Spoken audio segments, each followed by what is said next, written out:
सारे सोनों के जिला हम ये जानना चाहते हैं कि दोनों विलेन में कौन अम्ली है और कौन क्षारी। जुमना कर लो। कौन क्षारी। इसके लिए आप क्या करेंगे? इसकी जरूरत पड़ेगी पीएच स्केल की। इसकी जरूरत पड़ेगी पीएच स्केल। अगर पीएच स्केल कैसा हो गया, जो ये पीएच स्केल है वो कैसा हो जाए लाल, तो विलेन कैसा होगा? अम्ल। और अगर नीला हो जाए तो कैसा होगा? क्षारी। है ना। जैसे अगर हमने ये लिया और इसको इसमें मान ली डुबाया, अभी हमें नहीं मालूम कि इन दोनों में कौन अम्ली है कौन क्षारी है, लेकिन हम इसको इसमें डुबा रहे हैं। बताइए कैसा हो गया? लाल हो गया। ये विलेन कैसा है? अम्ल। यानी कि ये विलेन आपका कैसा होगा? कैसा होगा? अम्ली। क्लियर हुआ? यस।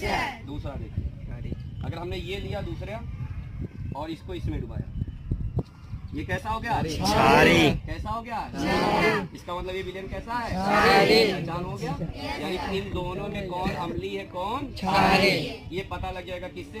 पेपर से। अब इसका ये भी माप सकते हैं कितना अम्ली कितना क्षारी। आप यहाँ पर रख के इसका क्या कर सकते हैं? अम्लीयता और क्षारीयता का भी माप कर सकते हैं कि ये कितना ऊपर चढ़ा कितना नहीं चढ़ा। बात समझ आ रहा है?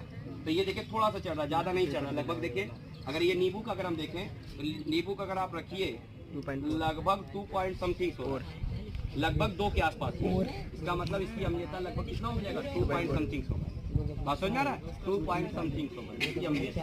अब यहाँ पर रख के इसके नाप सकते हैं। यहाँ पे क्या है ना, इसका ये यहाँ पे नाप सकते हैं 2 से थोड़ा ज्यादा और 3 से कम, मतलब 2 पॉइंट समथिंग। बात समझ में आ रहा है? क्लियर हुआ? अम्लीयता और क्षारीयता।